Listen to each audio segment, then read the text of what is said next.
hablamos no por percepciones, sino por cómo medimos lo que hacemos. Bueno, ahora sí quiero presentarles a Julián y Agustín. Julián Buti y Agustín Garacino dirigen Siloper, una empresa de Siloper, perdón. Una empresa de desarrollo de software a medida, construyen sitios y sistemas y apps para emprendedores, empresas e instituciones de hace más de 10 años. Después de acompañar a muchos clientes, amigos y empresas en sus emprendimientos digitales, además de tener los propios, contarán algunas cosas a tener en cuenta en este tipo de proyectos en lo que respecta a armar un emprendimiento digital. Así que, Julián, Agustín, darle las bienvenidas. ¿Cómo andan? Hola, gracias. Hola, buenas tardes. Bueno, si quieren, ya los presenté, pueden compartir pantalla y los dejo Bien. con la audiencia para compartir todos los conocimientos y la experiencia que tienen en lo que respecta al ámbito digital. Bien. Dale, bárbaro, gracias. Gracias. Bueno, vamos a contar un poco de nosotros. Dirigimos Siloper, que este año casualmente cumplimos los primeros 10 años, espero sean los primeros de muchos más. Los primeros 10 años como empresa y venimos haciendo todo lo que es desarrollo a medida de sitios, sistemas, aplicaciones y mucha consultoría en todo lo que sea digital. Estamos en BNI desde octubre del año pasado. Bueno, justo todo este periodo fue medio raro, en el medio del verano, después la pandemia, pasaron muchas cosas. Somos el grupo Insignia de Rosario y bueno, hoy somos 33 miembros y venimos con buenos números, buenas métricas, que es algo importante, medimos mucho, así que a seguir creciendo en ese sentido. Le vamos a contar un poco nuestra experiencia en todo lo relacionado a emprendimientos digitales o cosas a tener en cuenta para abrir ya sea un emprendimiento propiamente dicho de base digital completo, o puede ser alguna parte nueva del negocio o alguna particularidad que necesite ser digitalizada, qué cosas a tener en cuenta y qué no. Lo vamos a hacer rápido, así le dejamos lugar a responder preguntas y que surjan consultas. Así que, bueno. Agustín, no sé si querés agregar algo. No, eso, que un poco lo valioso de la charla es el ida y vuelta entre las preguntas y respuestas después, así que vamos a ser concisos en la presentación. Bueno, algo que hacemos mucho foco es en tratar de desarrollar al cliente en vez de desarrollar el producto. ¿Qué quiere decir? Educar a los clientes lo más posible. Nos cuesta mucho bajar del lenguaje técnico al lenguaje humano del común denominador de los negocios. Entonces, hacemos mucho foco en educarlos para ver cuáles son las mejores prácticas, las mejores cosas a tener en cuenta cuando se hace un desarrollo o se pone en marcha algún plan que tiene que ver con lo digital. Entonces, muchas de las metodologías y demás que andan dando vueltas, si bien son conocidas o se puede investigar, por ahí como que no cuestan mezclarlas con la cotidianeidad o con el día a día de los negocios, los presupuestos y demás. Hay algo que hacemos muchísimo foco, que es hacer lo mínimo para validar las ideas y luego, en base a la prueba y a las mediciones, ir mejorándolo.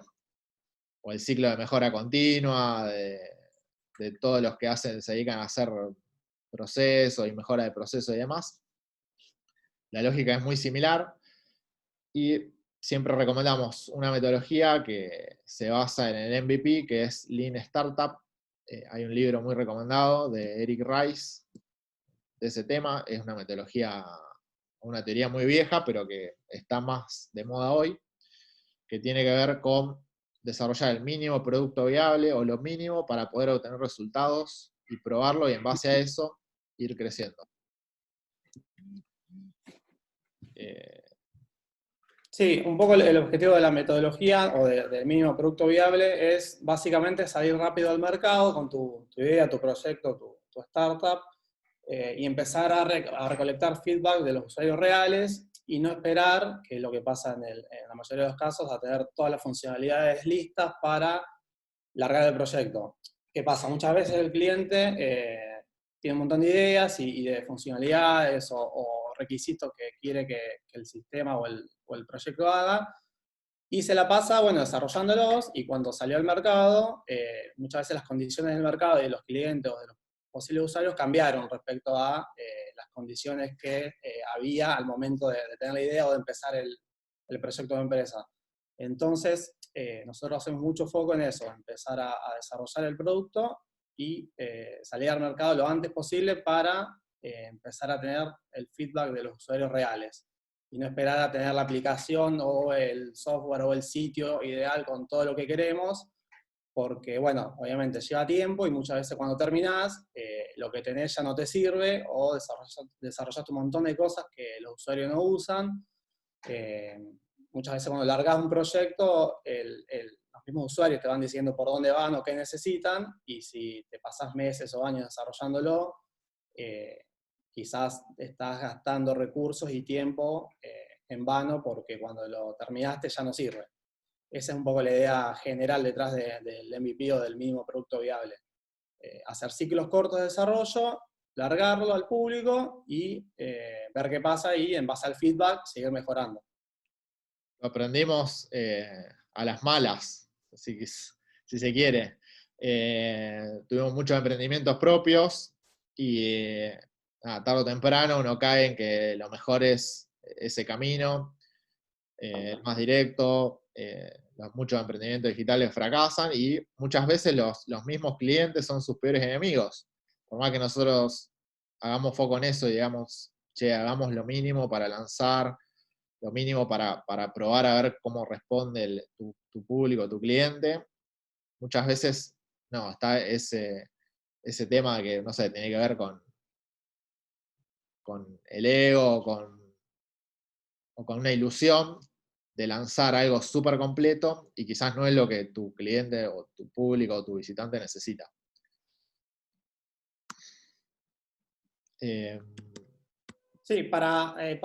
antes que me olvide, para analizar un poco esto de decir, bueno, qué cosas son las necesarias o qué cosa es un producto mínimo y qué cosa puede esperar o qué funcionalidades, hay un gráfico, un análisis que se llama Moscow, que básicamente te invita a definir de tu proyecto qué cosas son necesarias o qué funcionalidades son necesarias, cuáles debería tener, cuáles podría y cuáles no va a tener tu proyecto.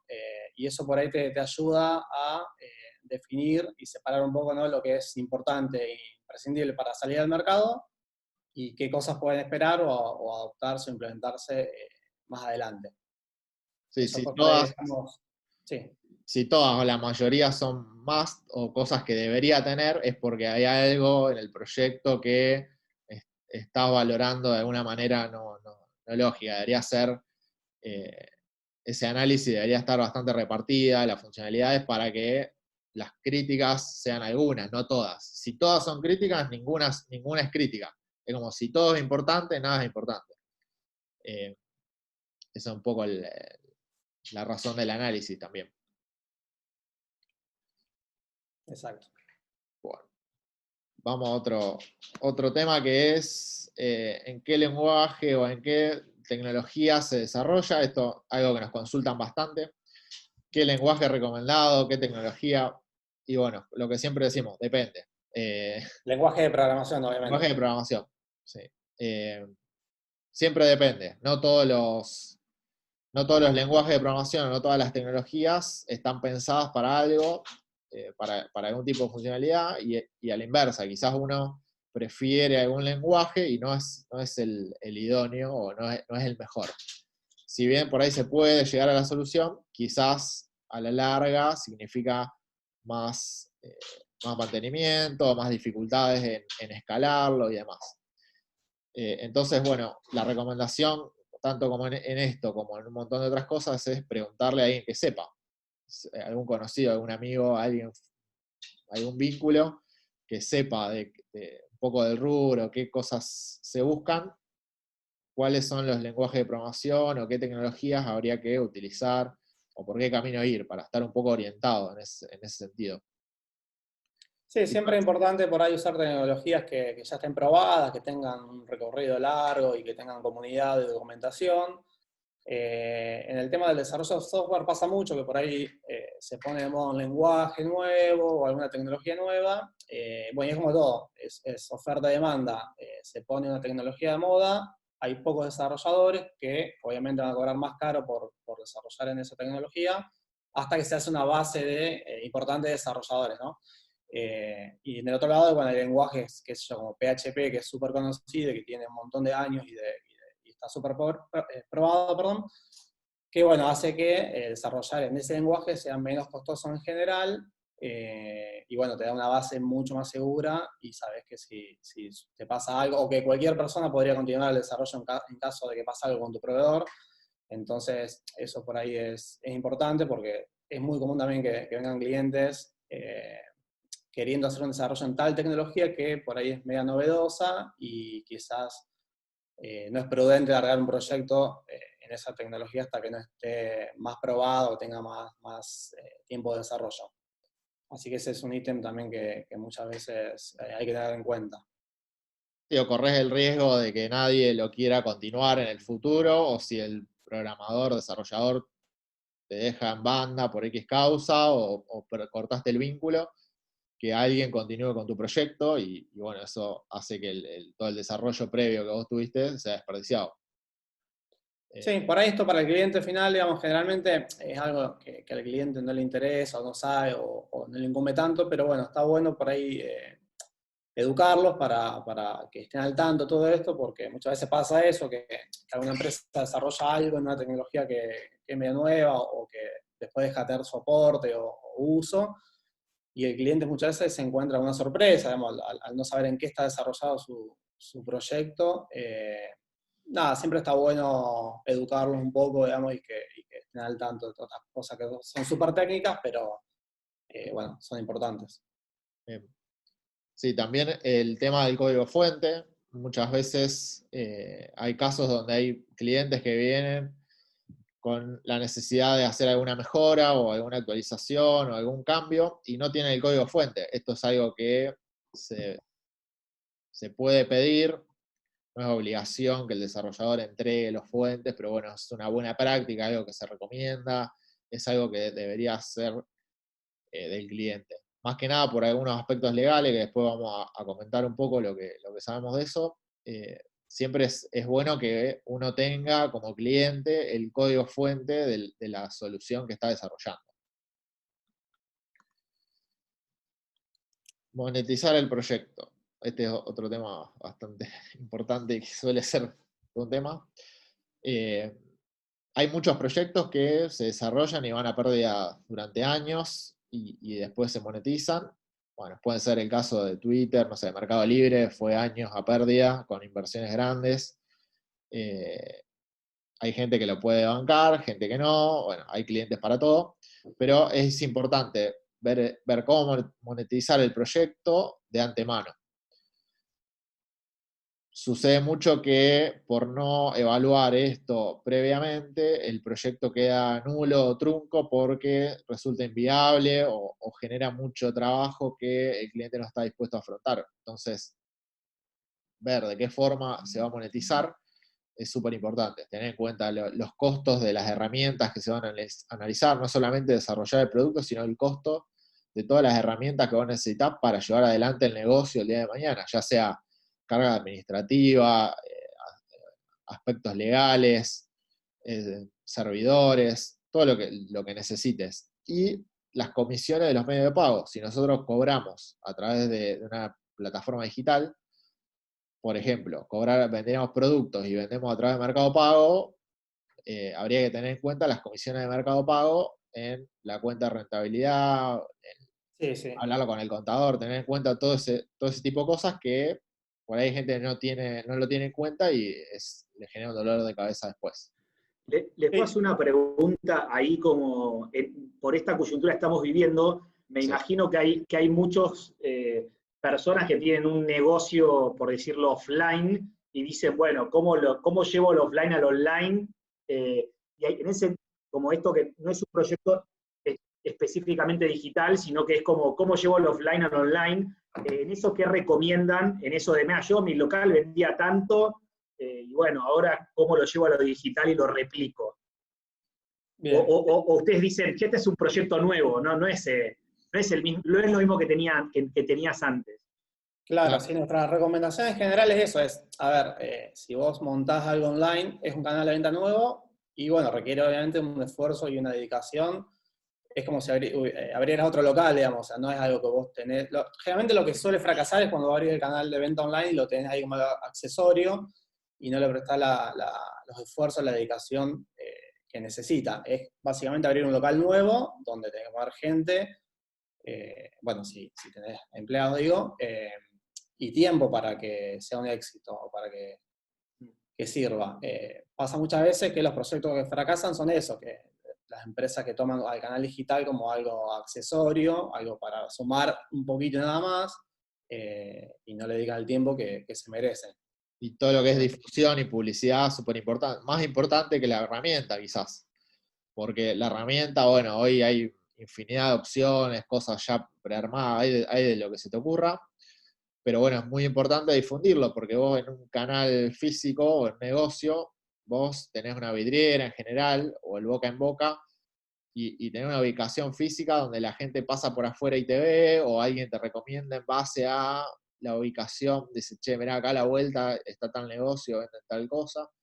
En cambio, cuando es algo online, digital, si vos no invitás, por decirlo de alguna manera, si no invitás a los usuarios, a los visitantes para que pasen por tu sitio de alguna forma, nunca se van a enterar que existe. Podés tener el mejor e-commerce y si nadie entra, nadie va a comprar. Y los que entran, solo algunos van a comprar. Y de los que compran, solo muy pocos van a repetir la compra. Entonces, todo ese embudo de conversiones, la gente de marketing te lo explica excelentemente. Todo ese embudo de conversión tenés que generarlo de alguna manera y bueno, eso es en base a fuerza de publicidad, bueno, moverse, todas las acciones que puedas hacer, mejor. Sí, lo que decimos siempre, cuando vos salís a Internet, a vender en Internet, estás compitiendo, depende del rubro, con todo el mundo, básicamente. Digamos. Tu sitio, si no lo promocionás, es una gota en un océano. Y ya no es la Internet de los 90, donde por ahí había mucho menos competencia o sitios y estaba más el tema del boca en boca de recomendar tiendas online o cosas que pasaban antes. Hoy hay mucha competencia, muchos sitios, y si no haces un esfuerzo de marketing digital importante, es muy difícil destacarse, bueno, ni hablar de destacarse, aparecer en el radar de los consumidores. Sí, por ejemplo, un caso que se está viendo mucho es el tema del vino. Antes estaban las vinotecas, había vinotecas que vendían online o gente que vende vinos online, pero bueno, hoy hay una proliferación terrible de gente que vende el vino sin estructura. Entonces, obviamente, esa persona que vende pocos vinos específicos a un público muy específico y es nuevo en el mercado y tiene cero estructura, tiene mucho menos costos que una vinoteca que se transforma en canal digital. Entonces, tiene que ver cómo adaptarse para poder competir con también toda esa gente que compite con mucho menos costos que uno. Pasa en todos los rubros, pasa en todo, pero bueno, el canal digital hay que verlo como si fuera un local más y ponerle la dedicación y la inversión que necesita para que funcione. Sí, y ahora que decís lo del vino, en el otro extremo, ¿qué está pasando? Que las partes de la cadena de distribución que antes, no sé, digo el vino, Bodegas Bianchi, ahora está vendiendo online, salteándose a los minoristas, básicamente. Pasó hace poco también con Editorial Planeta, que empezó a vender online su catálogo y, bueno, bastante problemas con las librerías de barrio, las más chiquitas, que obviamente no pueden competir contra el mismo que le está vendiendo el libro. Entonces, es un desafío también, ¿no? Esas son las herramientas que brinda lo digital, Internet, que bueno, muchas veces son increíbles, pero también pasa esto, ¿no? Que por ahí ahora el mayorista le quiere vender directamente al consumidor final, salteándose a los minoristas, y es un problema y un desafío a superar. Aprovecho ahí una Hablando de casos consulta. recientes, ¿no? Conocidos. Aprovecho la consulta de Daniel del tema del turismo. En nuestro grupo de BNI hay un integrante que junto a otros se unieron para dar visitas guiadas o tours virtuales a través de Google Meets con comida de la zona y demás. Y bueno, reconvirtieron una agencia de turismo, la reconvirtieron por el tema de la pandemia a ese tipo de actividades. La verdad que una idea excelente y la verdad que está muy bueno lo que hacen. Pero bueno, el resto del turismo es complicado porque muchas más opciones que saltear lo físico no hay, porque es justamente eso, trasladarte físicamente a otro lado. Así que, bueno, salvo esas ideas que me parece que están buenas, son innovadoras y disruptivas, después está complicado. Bueno, y la pregunta de Claudio, aprovecho ya que estamos, para probar el producto mínimo viable, ¿qué porcentaje hay que usar del presupuesto o acciones de venta? Y lo más posible, mientras más información tengas, más chance de éxito tenés. Si, no digo de gastar todo el presupuesto en validar el mínimo producto viable, pero si vos podés validarlo con mucha publicidad y demás, hay muchas cosas que se dan solas. Sí, hay Los un, socios, inversores. Hay un ejemplo, el ejemplo clásico, que es una historia linda, que es el fundador de Zappos, que es el retailer online más grande de zapatillas y zapatos de Estados Unidos. El tipo, para ahí un extremo, ¿no?, de la metodología, pero el tipo abrió el canal online, fundó la empresa, y sin tener stock lo que hizo fue se presentó en un montón de zapaterías físicas, y a cambio de poder sacar fotos de los productos para promocionarlos en su tienda online, a cambio de eso, el tipo, si vendía ese producto, iba a ir y se lo compraba a esa zapatería, ¿no? Entonces, sin stock y sin estructura, validó la idea, vio que se podía vender zapatos online, esto a finales de los 90 en Estados Unidos, claramente, y igual es como el ejemplo, uno de los ejemplos clásicos de la metodología, de decir, bueno, sin nada de stock ni estructura, el tipo fue, hizo un acuerdo con un montón de zapaterías, le sacaba fotos, y si vendía ese zapato, acordaba comprárselo a esa zapatería. Y bueno, hoy Zappos vale, bueno, un montón de plata, lo compró Amazon, nada, es gigante, una empresa líder en el rubro. Es un caso de éxito de la metodología, justamente. Sí. Y bueno, también un poco, volviendo al tema del marketing, quizás el paradigma antiguo era eso, decir, bueno, el esfuerzo de marketing entra una vez que tenés el producto finalizado y en producción, en el caso que es algo físico, que lo tenés saliendo de la fábrica. Esta metodología lo que dice es no, que las acciones de marketing entren mucho antes en el proceso para que no pase esto de, bueno, terminar con un producto, fabricarlo, en el caso de algo físico, y ver que no tiene aceptación, digamos. Así que no sabría decir en qué porcentaje, pero cuanto antes se inicien acciones de marketing, generalmente es mejor. Tal cual. Bueno, de hecho nosotros mismos hicimos una prueba de lanzar un sitio para promover una aplicación, para ver si funcionaba, y como no tuvimos las consultas o el interés que nosotros pretendíamos, la aplicación nunca se desarrolló. Entonces, como una forma de validarlo, y la inversión fue mínima, fue mucho menor. Exactamente. Bueno, el tema de las alianzas comerciales es un poco lo que ya veníamos charlando, de lograr la alianza con alguien que te pueda dar soporte o ayudar con la inversión, ya sea trabajo o productos o servicios que alimenten tu negocio digital.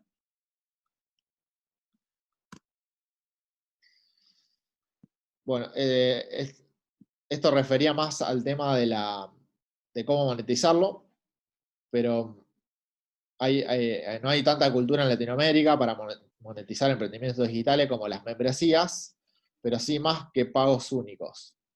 Más por pagos únicos. Uno, bueno, en lo que es retail o venta de e-commerce, siempre uno hace una compra y paga la compra o el producto y listo. Y en cambio hay otros lugares, otras culturas donde están más acostumbrados al concepto de la membresía, en donde uno paga un canon mensual y accede a determinado contenido. Bueno, el caso de los diarios es el caso típico, donde vos te suscribís al diario y accedes a contenido sin publicidad o a contenido específico. Quizás nuestra cultura no está tan pensada para ese tipo suscripciones más que Netflix, Spotify, los grandes, que bueno, es algo que sí hicieron que mucha gente entrara en ese tipo de monetización, pero bueno, no es algo muy tradicional para el resto de los negocios.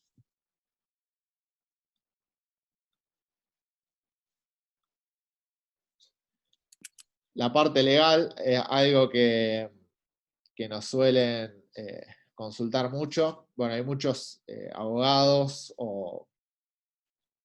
que se dedican a asesorar sobre ese tema en particular, todo lo que es término de condiciones, protección de datos y demás. Pero bueno, hay algo en el software que tiene que ver con la propiedad intelectual, que es muy importante, que es la propiedad intelectual del código. Cuando uno desarrolla un producto digital, un servicio, un desarrollo a medida, el desarrollador por defecto tiene la propiedad intelectual de ese código. O sea, le pertenece al que lo escribe. ¿Y qué pasa con eso? Muchos desarrolladores, muchas empresas se agarran de eso para, por decirlo de alguna manera, tomar de rehén el código del cliente y no entregarlo bajo ciertas condiciones. Entonces, es importante que de antemano pidan ese tipo de cosas, sepan si la empresa que les va a desarrollar algo les puede brindar el código y demás.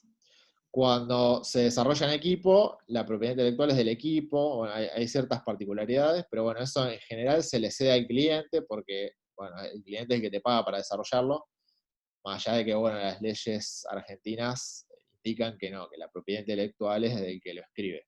Sí, salvo que se aclare lo contrario, obviamente. Es importante bueno, que se asesoren al momento de empezar un contrato de desarrollo de software, porque hay mucho desconocimiento del tema, no es algo que está muy difundido, y bueno, es importante, obviamente, que el cliente sea dueño de lo que produce la empresa, a la que le paga, obviamente, ¿no? Hacemos, por las preguntas del chat, lo que estamos diciendo es al código fuente o al código de la plataforma o de la herramienta que ustedes están desarrollando. Por ejemplo, si desarrollan un e-commerce y un programador se los desarrolla, el programador debería darles ese código para que puedan acceder. Pero bueno, hay un montón de plataformas que funcionan como un servicio que no tendrías acceso al código. No sé si Claro, varía, depende del escenario, pero sí, hay muchas opciones. tal cual. Después con el registro de marca, en todo lo que es internet, no se estila mucho registrar la marca, sí en cosas más físicas, pero en todo lo que es digital, como es algo relativamente fácil de cambiarlo, de adaptarlo, no se estila hacer un registro de marca tan estricto. Pero bueno, eso se puede hacer, se puede registrar, se puede agarrar distintos, es por rubro, creo, está tabulado por cantidad de rubro y por bueno, el logo y demás. Pero bueno, la compra de los dominios, si es .com.ar, se hace a través de nick.ar y está asociada a un quit de la FIP. Y si es un .com, bueno, un poco más libre y uno podría disputarlo en base a un registro de marca, pero es algo que no se suele hacer, ¿no? No, por ahí te sirve para eso. Si alguien te ocupa un dominio con tu nombre, teniendo la marca registrada, tienes mucho más chance de poder recuperarlo, que es algo que antes se hacía mucho, lo de ciberocupar dominios, ahora se hace un poco menos, pero sigue pasando. Entonces, por ahí, mientras tengas todo registrado lo más posible, siempre va a ser mejor en caso de una posible disputa o problema por un nombre. Más que nada los nombres de dominio, ¿no? Las URL famosas que ingresamos para entrar a un sitio. Tal cual. Sí, si puede, bueno, ahí sigo respondiendo a las preguntas que ven, no sé si la ven todas las preguntas de los panelistas, a los panelistas, pero si la pregunta es si deben registrarla y queda en cada uno. Quizás, sí, no sé si es que te da más seriedad, pero te da ese respaldo para recuperarlo si alguien te ocupa el dominio, o si alguien registra un dominio muy parecido al tuyo e intenta robarte. Es como si vos hicieras un sitio que es Visa con doble S y lo usaras para robar datos de tarjeta de crédito, ya estarías probablemente con algún problema legal o estarías en algún tipo de estafa, pero uno podría hacerlo digitalmente. Entonces, teniendo la marca registrada, podrías protegerte más fácil de todo ese tipo de cosas. Sí, sí, aparte es un trámite que no es costoso en general y bueno, por ahí te puede te ahorra unos dolores de cabeza en el futuro. Sí. Lo que no se suele registrar es el desarrollo de la idea. Muchas veces nos escribe gente con ideas de algún desarrollo novedoso y que quieren protegerlo. Bueno, nosotros muchas veces firmamos un acuerdo de confidencialidad para no divulgar esas ideas, pero y después quieren registrar esas ideas, pero muchas veces eso sí que no tiene mucho sentido registrarlo, porque en el mundo digital el tiempo que te lleva a registrar una idea y toda la documentación que tenés que hacer y tenés que documentar el código fuente y demás, hace que no tenga sentido porque es muy fácil de replicar y copiar sin que tengan tu código fuente. Por ejemplo, supongamos que alguien quiere tener un Uber personalizado de una marca, o copiar una idea de negocio que ya existe y mejorarla con determinada especialidad. Por ejemplo, hacer un Uber para perros. Yo tengo esa idea y la quiero patentar. Sería muy fácil que alguien mañana me haga una plataforma igual o mejor, que tenga la misma idea y que el desarrollo sea propio, y ahí entrarías quizá en una batalla legal que no ganarías nunca y ya el público ya lo perdiste. Y bueno, hay infinidad de casos de ese tipo de ideas que son copiadas y implementadas mejor o más rápido, y eso hicieron que quede fuera de mercado y no tengas chances legales tampoco de reclamar mucho.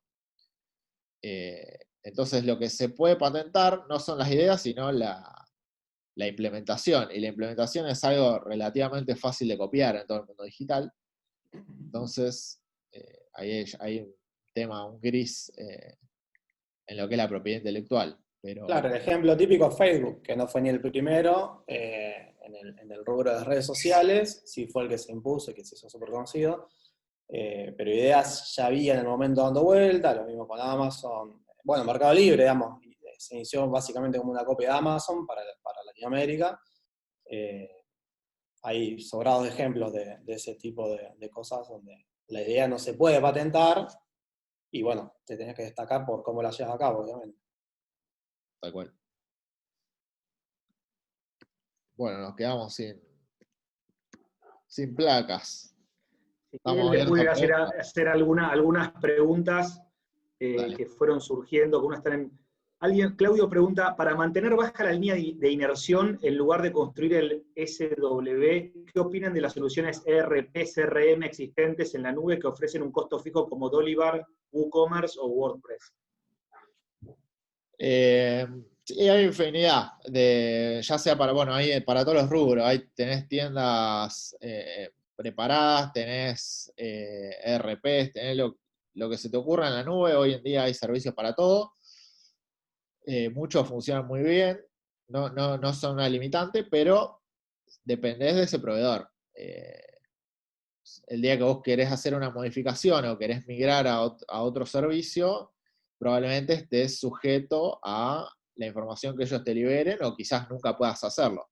Eso algo pasa mucho en los sistemas contables. Una vez que uno usa un sistema contable durante mucho tiempo, es muy difícil saltar a otro, porque tenés que migrar la factura, las cuentas por cobrar. O sea, es todo un trastorno que en general el caso más común es quedarse con un malo conocido, con un bueno por conocer, y no hacer todo ese trabajo de migración. Pero bueno, terminás siendo rehén porque es muy difícil salir. Hay otro sistema que es más fácil, quizás un e-commerce, cargando los productos y demás, se pierde algún historial de clientes, pero podés migrar más fácil. Pero bueno, todo lo que hay en la nube tiene sus pros y sus contras, depende de cada caso, hay infinidad de cosas. Por ejemplo, Sí, sí. Y también está atado muchas veces a las funcionalidades del sistema, del ERP que contratás. Y bueno, lo típico es eso, que muchas veces querés hacer tal o cual reporte o un cambio o algo específico de tu negocio y dependés de que el proveedor del servicio lo implemente. Eh, Así que bueno, sí, obviamente, tenés costos más bajos de entrada, pero quizás te puede quedar corto en el caso de necesitar escalar o de necesitar desarrollar alguna funcionalidad específica de tu negocio que necesites. pero sí son opciones totalmente válidas. ¿Les pasa muchas veces que vienen potenciales clientes y le terminan diciendo que no porque la persona no está preparada para vender digitalmente? O sea, ¿se encuentran mucho con esos casos? O sea, dicen que no a personas porque decís, che, tenés una idea, pero no estás preparada para llevarla adelante. Porque imagino que es un tema, un mindset cultural también el vender digital, ¿no? Sí, sí. Bueno, hay de todo, sí. Hay mucha gente que por ahí quiere vender algo que no entiende o que no consumiría, y bueno, eso ya es una traba del día uno. Si vos querés vender algo que nunca vas a consumir o que no entendés directamente, te va a ser muy difícil. Y nosotros apostamos o hacemos más hincapié en los proyectos en los que el cliente puede empujar el proyecto, porque no es solamente que nosotros lo guiemos y demás. Si el cliente no puede tener vuelo propio como para llevarlo adelante y impulsarlo, va a ser muy difícil. Pero bueno, eso sí, algo que charlamos bastante con los clientes. eh, Sí, es o por complicado. ahí nos pasa mucho que vienen con la idea quizá equivocada de lo que quieren, ¿no? En su momento se pusieron súper de moda las aplicaciones, que el desarrollo de aplicaciones es costoso, la base es costosa, y muchas veces lo que va a ofrecer la aplicación del cliente no agrega ningún tipo de valor al usuario. Y bueno, estamos en un país o en una zona, generalmente en Latinoamérica, de dispositivos, que usamos dispositivos que tienen poco espacio, que son lentos, y la tasa de instalación de aplicaciones es muy baja, digamos. Bueno, a nosotros nos pasa por ahí, digamos, yo uso las aplicaciones que solamente me agregan algo, valor o que me solucionan algo. Y por ahí pasa eso mucho, que viene un cliente que quiere hacer una app de tal cosa y quizás en realidad necesita un sitio web o un e-commerce. Eso pasa mucho por ahí, que se pone de moda ciertas cosas, ¿no? Y bueno, nada, todo el mundo quiere hacer la app y por ahí va a gastar un montón más de plata y tiempo y después no se instala nadie, porque es así. Eso sí pasa mucho y estamos todo el tiempo como tratando de orientar ese tipo de necesidades. Claro, es como si yo te dijera, bueno, tenés que tener una app para acordarte de hacer algo que lo haces, no sé, anualmente, de renovar el carnet de conducir. Y vos la app la vas a instalar, te va a parecer chistosa, pero el día que necesites espacio en el celular, que es re común, la primera que va a volar es la tuya, porque no le agrega valor. O a la inversa, por ahí la app tiene novedades, tiene cosas interesantes, pero lo mata al usuario en notificaciones. Y bueno, es la primera que desinstala. Entonces tiene que tener valor agregado que te retenga el usuario con la aplicación instalada. O si cambia de celular, que la vuelva a instalar, que la vuelva a elegir y la tenga ahí. Pero sí, eso, el tema de las aplicaciones es algo que mucha gente lo quiere. Hoy está más de moda el tema de la web app o de un híbrido, que es una web que parece una aplicación y tiene muchas de las funcionalidades o muy similares. Y quizás con eso, a mucho menor costo, resolvés el mismo problema o la misma situación. Y bueno, por ahí no, como quieren que esté en el market, les resulta más valiosa la app. Pero bueno, eh, también es más costoso, más difícil de mantener. Todo lo que es aplicaciones siempre tiene un costo de mantenimiento más alto que una web. Les hago una pregunta que hicieron por ahí. Está todo esto de, hay muchas de las aplicaciones son gratuitas que tienen toda la monetización por el lado de la publicidad, pero también cuánto hay de aplicaciones de gente que hace aplicaciones solamente no sé, por publicidad y en verdad la parte de monetización no la buscan tanto, sino que solamente es estas aplicaciones capaz que vos decías, Julián, sirven para algo tan puntual que te la bajaste una vez, nadie más lo usó, pero en ese momento, no sé, me imagino que hay muchos desarrolladores de aplicaciones que a veces buscan la innovación y no tanto la monetización, ¿no? Sí, sí, hay un montón de, no sé, las aplicaciones de stickers. Por ejemplo, si es de una marca en particular, bueno, es algo que promueve la marca y demás, pero si es una aplicación genérica de stickers, lo único que gana es por mostrar un banner de publicidad cada vez que la usás. Y bueno, apunta a la masividad porque ahí la forma de monetizarlo es la cantidad de veces que se muestran banners en tu app. Entonces, bueno, creo que es cada 1000 veces que se muestra el anuncio, te pagan X cantidad de dólares o X cantidad de centavos de dólar. bueno, eso se va acumulando y la monetizás de esa manera. En general no es que no te da una ganancia, salvo que sea una aplicación de mucha interacción. Sí se da mucho ese modelo para los videojuegos, porque Claro. hay videojuegos que lo tienen millones de personas y por cada interacción, por cada vez que pasa un nivel, ves una publicidad, entonces es más fácil de monetizarlo porque quizás un usuario te vio un anuncio 20 veces en un día y en la cantidad se suma y sí es más valioso. Y después tenés por clic, además cada vez que de esos banners haces un clic o accedes a esa publicidad, también te paga, digamos, el anuncio en general, ¿no? Estoy hablando de los anuncios de Google, pero bueno, la mayoría Sí. funcionan similar. Te pagan cada 1000 impresiones y por cada clic que le hacen. Sí, y por ahí el ingreso depende mucho del rubro, el nicho, como se le dice, de la aplicación. Hay nichos donde los anunciantes pagan mucho más por clic del usuario y otros nichos que son súper competitivos, que tienden a bajar ese costo por clic, entonces el tipo que pone la publicidad en su aplicación termina recibiendo mucho menos plata por clic o cada 1000 visualizaciones. Así que eso depende mucho, no hay una regla general, depende mucho del rubro de la aplicación. Acá otra pregunta, Lisbeth pregunta, ¿hay bibliografía que puedan recomendar respecto a cómo hacer un plan de negocios un plan de negocios online?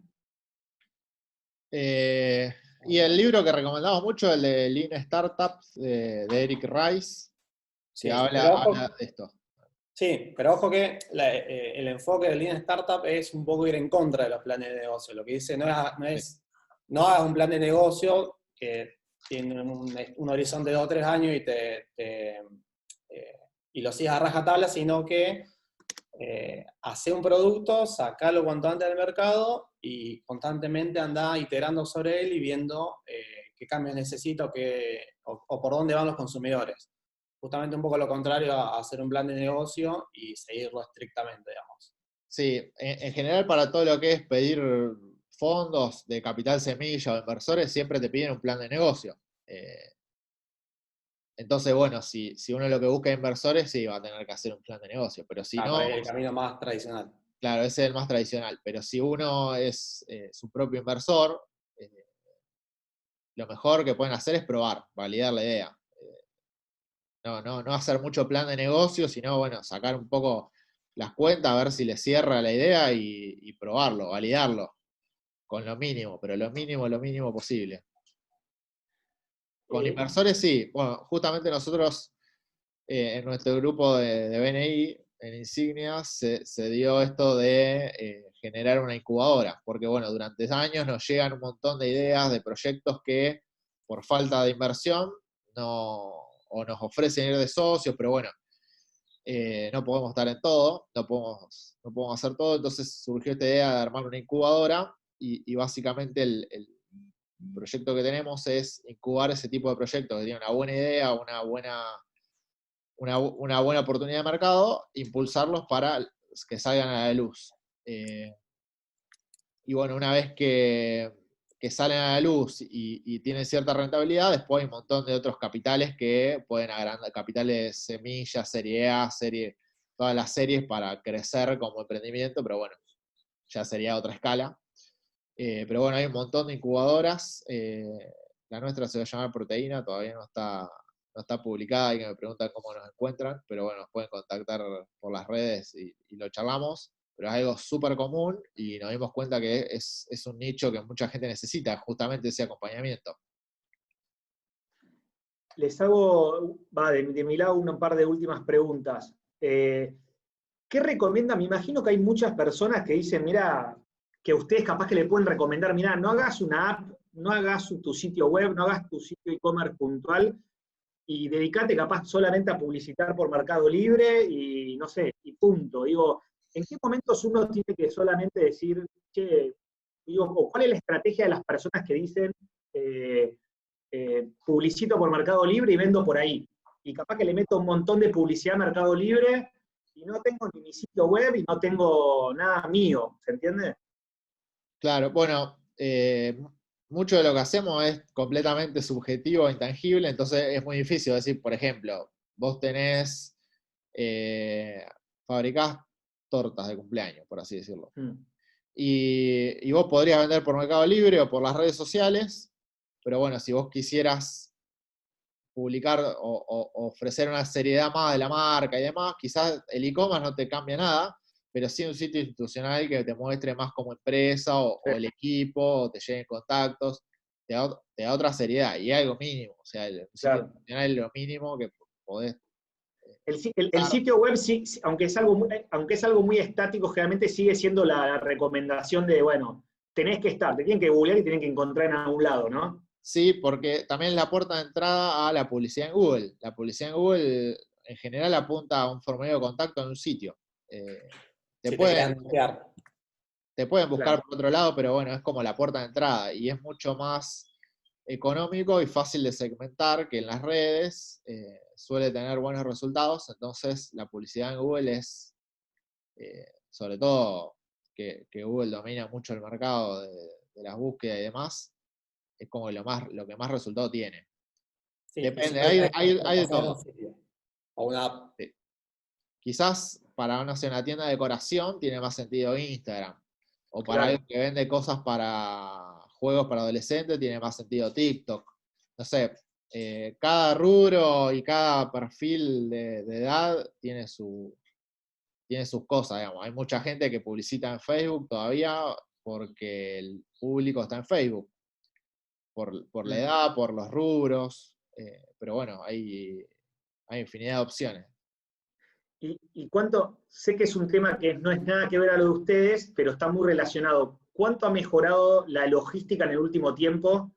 ¿O la logística de ahora es la misma que hace un año atrás? ¿O la gente entiende más de cómo le llega un producto, lo que fuera esto, de cómo le vendo a todo el país algo que produzco en un lugar y lo vendo a, no sé, me pasó a mí que me compré 2 espejos, me lo compré en Salta, estaba rezando para que me lleguen bien, pero no sé, me animé a comprarlos en Salta. Hace un año no me hubiese animado a comprarlo en Salta.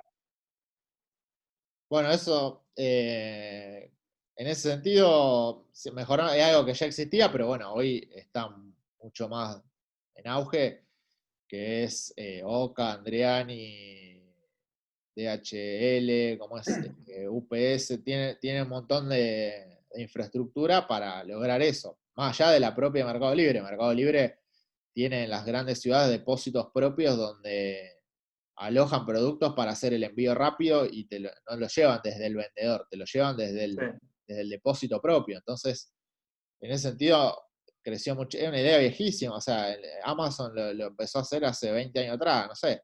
Claro. No es algo nuevo, pero bueno, la cultura también local hace que ese tipo de cosas vayan un poco más lento.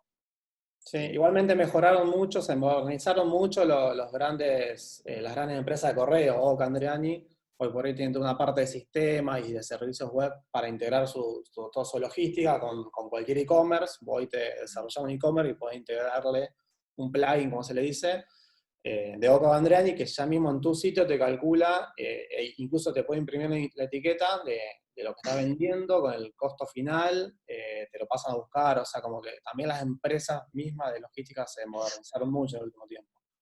Eso es verdad, sí, se nota el cambio.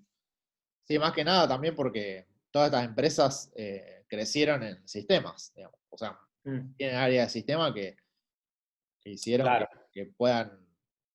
Sí, se nota que han invertido mucho en la parte web y de sistemas para poder tener todas estas integraciones y que se acoplen al negocio tradicional, digamos, ¿no? De recoger cosas y enviarlas a otros lugares. Hay muchos rubros que crecieron mucho, por ejemplo, todo lo que es seguros y el agro creció mucho también porque tiene una pata de sistemas muy grande. Incluso hay muchas compañías aseguradoras que el departamento de sistemas es igual o más grande que áreas administrativas y que hacen todo, que se digitalizaron de una manera increíble e incluso se convierten en empresas de desarrollo propias, digamos, tienen vida propia, tienen departamentos de experiencia de usuario propios, o sea, hay rubros que crecieron muchísimo en base a darle impulso a todo lo que es desarrollo y nuevas tecnologías. Para ir cerrando la última pregunta, ¿qué les aportó BNI en este contexto y en general desde que se sumaron? Y bueno, buenos vínculos. En el grupo nuestro siempre dicen la misma frase que buena gente, buenos negocios, y generó un poco eso, digamos, tener generar vínculo de confianza con un montón de desconocidos, porque la verdad que no conocíamos a nadie del grupo nuestro y generamos amistades y bueno, además de que hicimos muchos negocios a través del grupo y por suerte hicimos hacer negocios a varios de nuestro grupo, siguen apareciendo cosas nuevas, nuevos vínculos, nuevos proyectos, muchos proyectos en conjunto. Me parece espectacular las alianzas que están haciendo dentro del grupo nuestro, por ejemplo, la gente de eventos, de catering y de turismo, todo ese tipo de cosas tan espectaculares. Y llegamos también a vínculos, a contactos que nos interesaban para hacer alguna consulta muy puntual sobre algún desarrollo, que no era necesariamente un negocio, y pudimos llegar a esa persona o ese rubro por un vínculo de BNI. Así que en ese Sí, sentido, a mí me encanta esto, por ejemplo, o sea, antes no conocíamos ni un abogado, y nada, qué sé yo, tenés cualquier problema, che, nada, consultá al abogado que consiste por BNI, que tenés confianza, le puedes tirar un WhatsApp sin ningún tipo de problema, como esos vínculos, ¿no? Para donde apoyarte. Poder armarse para atrás, no solo nuevos clientes, sino Sí, armarse tal para cual. atrás como... Sí, sí, sí. O uno de los chicos de nuestro grupo que hace ropa y nada, por ahí tenés una idea, che, ¿cómo es el tema de la ropa? Y capaz que te llama y te explica todo en un segundo. O sea, nada, eso está increíble. Y aprender un montón de rubros que nada, que si no es muy difícil. Lo cual a la vez también te dispara un montón de ideas y proyectos nuevos, seguramente. ¿Viste? Eso es, nada, muy, muy bueno. Eso es lo que más me gusta a mí. Está buenísimo. Bueno, gracias por toda la exposición, muy interesante. Les dejo así como para que cierren ustedes con lo que quieran resumir de este webinar. Yo a todos los que han participado les voy a estar mandando un mail con copia a Julián y a Agustín para que puedan hacerle consulta y estar en contacto, pero bueno, les dejo a ustedes el cierre. bueno, muchas gracias a todos por participar, por las preguntas. Veo que hay gente de todos lados, de México y demás. Hicimos mucho foco en Argentina. Y bueno, cualquier cosa nos encuentran en las redes y en BNI. Sí, súper a disposición para cualquier consulta que no se haya podido dar ahora, así que nada, gracias por el espacio y bueno, estamos a disposición para cualquier consulta. Buenísimo. Bueno, siempre me da un poco de cosa cerrar la sesión, pero porque la gente sigue escribiendo y no quiero ser amargo, pero lo dejamos ahí mientras la gente le va diciendo gracias. Dale, gracias a todos por estar ahí del otro lado. Hay gente de Córdoba, de México, gente de Uruguay. Así que bueno, cierro sesión, nos estamos viendo el jueves, que es otro webinar que vamos a estar viendo metodologías ágiles y demás, así que seguimos en esto. Así que bueno, Agustín, Julián, mil gracias, y bueno, nos estamos viendo y cualquier cosa cuentan con nosotros como Oficina Nacional de BNI para lo que necesiten. Dale, gracias. Muchas Vale, gracias. les mando un abrazo. Otro. Chao, suerte. Chao a Chao, todos. chao.